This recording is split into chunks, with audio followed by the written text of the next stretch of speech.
আজকে আমি এই ছিপ দিয়ে মাছ ধরবো।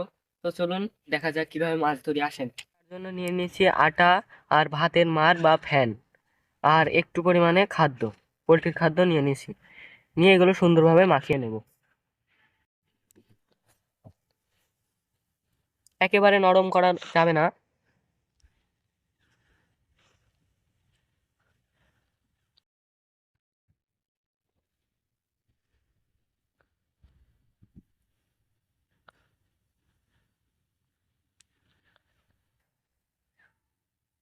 দেখা যাক আজকে নসিবে মাছ আছে কিনা।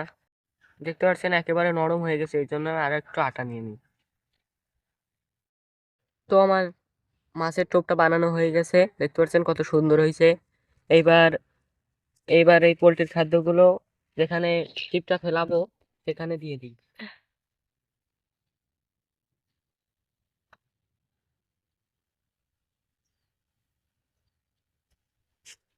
খাদ্য দেওয়া শেষ। এবার আমি সুন্দরভাবে টিপটা নিয়ে, দেখতে পাচ্ছেন আমার ছিপটা কত বড়, পাটকাঠি দিয়ে তৈরি করেছি এই ছিপটা আমি। এবার টোপ গাঁথা যাক। আর বড়শিটাও দেখেন কত ছোট।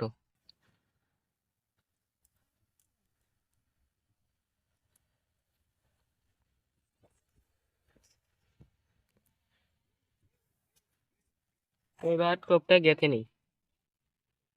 দেখেন কিভাবে কত সুন্দরভাবে টোপটা গেঁথে নিয়েছে। এবার ছিপটা ফেলানো যাক।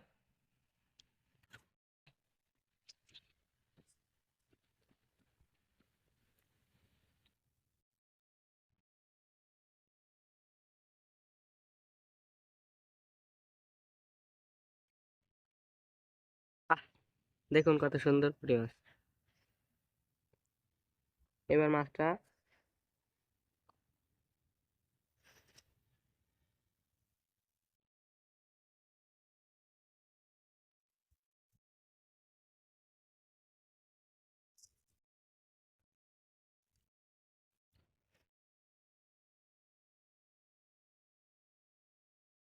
কাটলে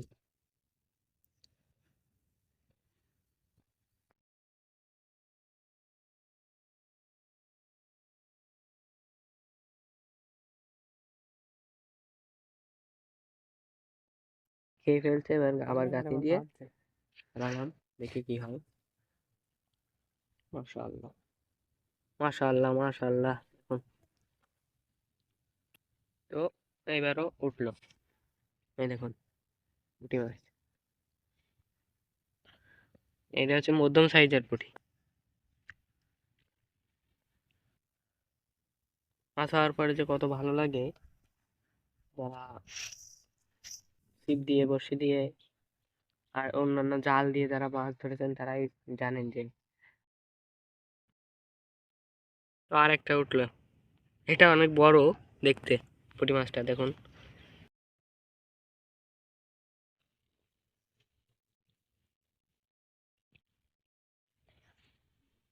আলহামদুলিল্লাহ, আল্লাহর রহমতে ভালোই হচ্ছে। আবার ফেলালাম।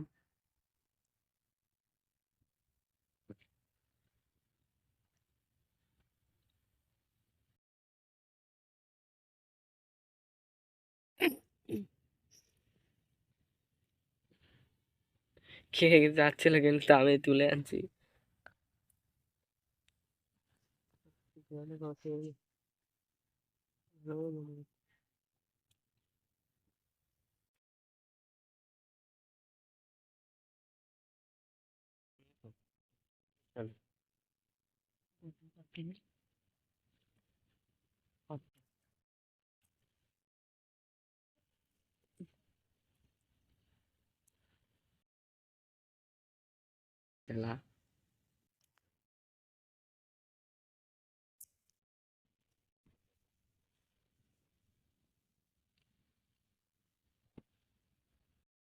তো 5 থেকে 6 মিনিট মাছ ধরার পরে এই যে কটা মাছ হয়েছে আপনাদেরকে লাভাই দেখাই।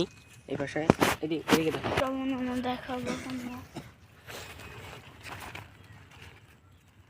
দেখুন, এই দেখুন কত সুন্দর বড় বড় পুঁটি মাছ। দেখুন বড় বড় পুঁটি মাছ।